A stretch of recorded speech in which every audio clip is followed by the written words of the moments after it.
I'll be right back.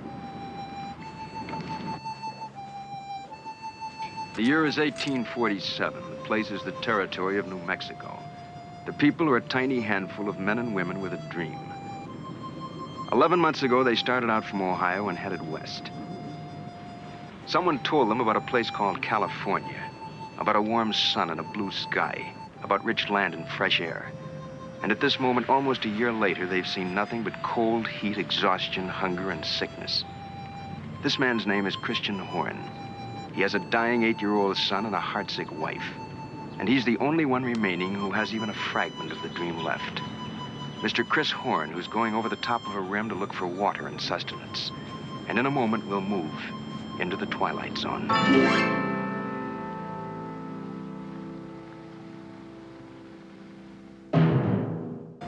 A whole lot. Get here. Mr. Christian Horn, one of the hearty breed of men who headed west during a time when there were no concrete highways or the solace of civilization. Mr. Christian Horn and family and party heading west after a brief detour through the Twilight Zone.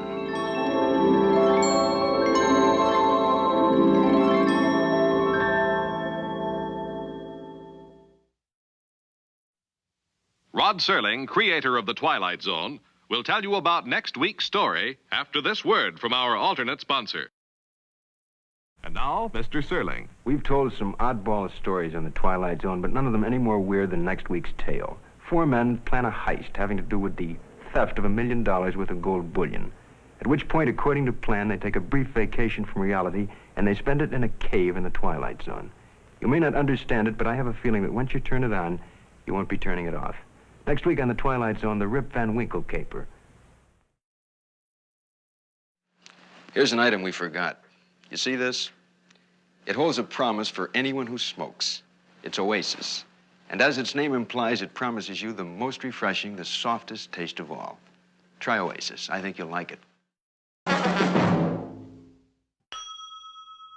Be sure and watch Gunsmoke, starring James Arness, Saturday nights over most of these same stations.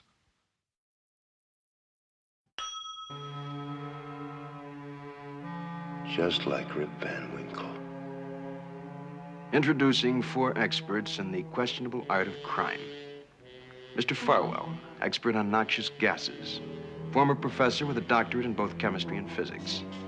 Mr. Irby, expert in mechanical engineering. Mr. Brooks, expert in the use of firearms and other weaponry. And Mr. DeCruz, expert in demolition and various forms of destruction.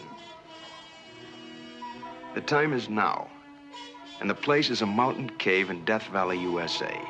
In just a moment, these 4 men will utilize the services of a truck placed in Cosmoline, loaded with a hot heist, cooled off by a century of sleep, and then take a drive into the Twilight Zone.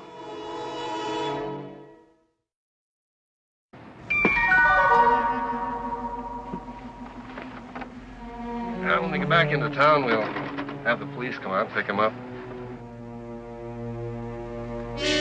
The last of 4 Rip Van Winkles who all died precisely the way they lived, chasing an idol across the sand, to wind up bleached dry in the hot sun as so much desert flotsam, worthless as the gold bullion they built a shrine to.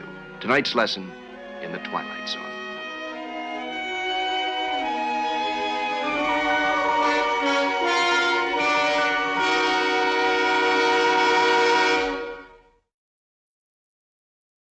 Rod Serling, creator of The Twilight Zone, will tell you about next week's story after this word from our alternate sponsor.